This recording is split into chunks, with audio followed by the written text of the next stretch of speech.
Our rule is always keep your friend close if they have oil. Keep your enemy closer if they have oil. So, welcome back, everyone. Last time I talked about Syria, and today it's been like almost 5 months after Assad's fall. So, how did the country do after Assad? And is there any progress to measure? We're talking about the diplomatic progress.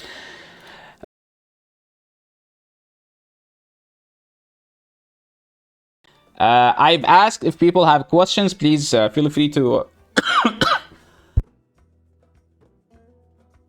DM me. I received those 2 questions. What's the first thing you want to do when you return to Syria? Number one, I want to go to the prison where I was being held for 2 months, and I actually want to go there and experience it from a different view. Like, because last time I was there, I was a prisoner, you know, who was being tortured on a daily basis. And now I just want to go. I just want to see it from a different perspective, that there is no longer a jail there. How were you affected by Assad's regime? Well, basically, I became a refugee for from 2013 until 2021. I think 21 or 21. I think from 2013 until 2021, I was being a refugee where I had to work. Okay, let's like divide those into 3 different periods of time. From 2011 until 2013, I was politically, like, I get arrested in Syria. So until I left Syria, I was like insanely affected, because after I left prison, I had to hide all the time. I can't just go, like, anytime there is a checkpoint, they will look up my name and see that I was previously being arrested, they will arrest me again. Then I have to experience that again. So I kept like running away inside Syria for like almost 1.5 years until I left to Jordan. And in Jordan, I applied to become a refugee. And in Jordan, if you are a refugee, you are not allowed to work. And if you are a refugee, you need money to live. So in those 3 years, I was forced, like, I was working illegally. You know, I was working illegally. Yes, I know you guys call those aliens nowadays, but at one point I was working illegally in Jordan between 2013 and 2016, because I got to that country and I need to live and to get a job. I can't get like what do you call it, a permit to work, because basically being a refugee, that prevents you from having a job, and to just have a basic life, you need to have a job. And every day, whenever I hear or I see someone like a police, I would actually leave the company that I was working. So I, like, even at work, like, I would be looking around while working if the police is around, because once they capture me, you know, someone who is working illegally, they will literally deport me right away. So for 3 years, I was working illegally, and on those 3 years, I was living the fear not every day, every second, that I am at the threat of getting deported, like, at any time. That's like from 2013 to 2016. From 2016, I made it to Canada. I applied to a scholarship, and I got accepted in that scholarship. Canada was much better because I was able to work. I was able to continue my study and get my master's degree, and everything have changed from that point.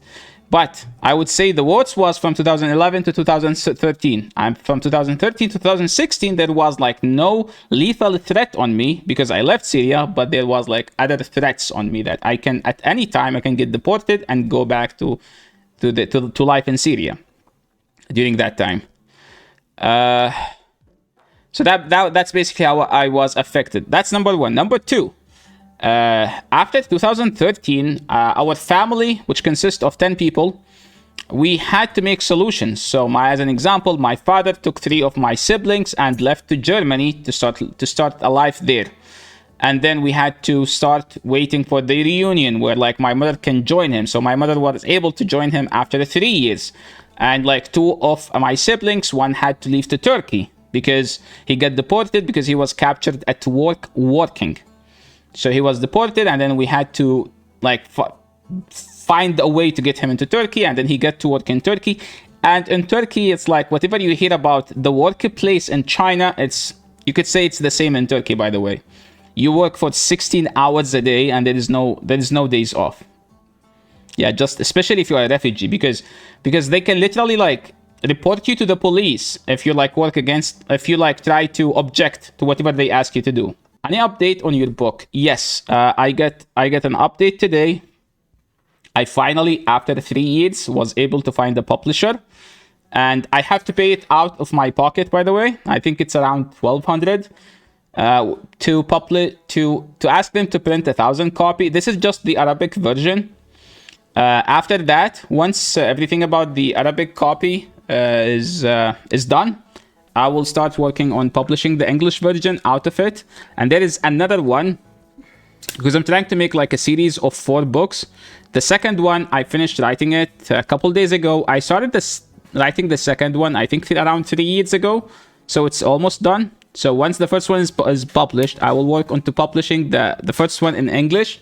Once the English one is published, I will start working on publishing the second the second series in Arabic, and then in English. Like that's how it goes.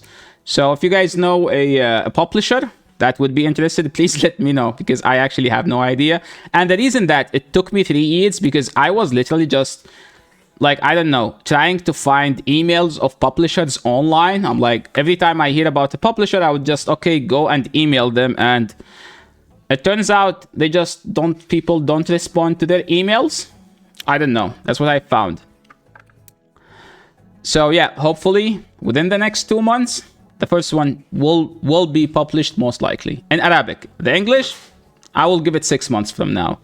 If you guys are interested in Syria, this is the only journalist, reporter, or whatever you call him, that is actually delivering accurate information about Syria. So yeah, this journal, you can find him on Twitter, but basically, this is the only person that I actually can tell you that can actually deliver good, accurate, I think accurate is the best word here, accurate news about what's going on in Syria. What's your goal by publishing in Arabic? What do you hope for?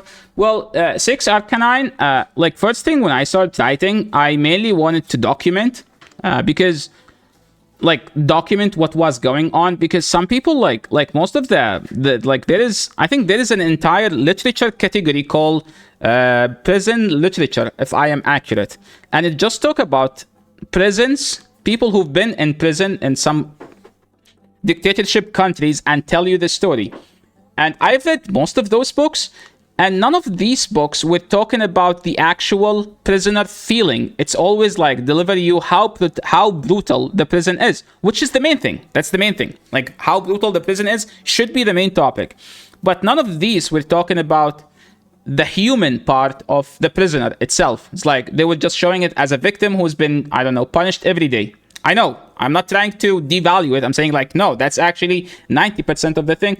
I was trying to show more of like what people inside were talking or hoping, and deliver those who've been there, like deliver like their message or what they wanted to do if they had the chance to go out. Because when I left the prison, outside, I think last time, the last jail I've been in, it was one cell, and we were around 73 to 76 between this number. It was ranging between those. Out of those 76, only 16, I think, of us left. That means the 60 didn't make it. Those people have died inside and they're tortured. So I just want to make sure that I will deliver what happened there, and I don't know, mainly documenting what happened and expose the Syrian regime, because in 2024, people like most all the countries around the world were like get to the point where like, okay, if Assad can't go down, if we can't take Assad's down, let's just cooperate with him so we can arrange the return of the Syrian refugees back to their home. So that was like one of the most shocking things that happened to me. I'm like, if you guys like are to normalize relationships with Assad, this is like extremely shocking, because there was like some brutality happened in Syria that should never reward Assad for doing that. So I started trying to find the publisher, I think in 2022, but I don't know, it took me like 3 years just to find one finally. And I have to pay for like the cost of the publishing, which I'm fine with. I'm not complaining. I'm fine with.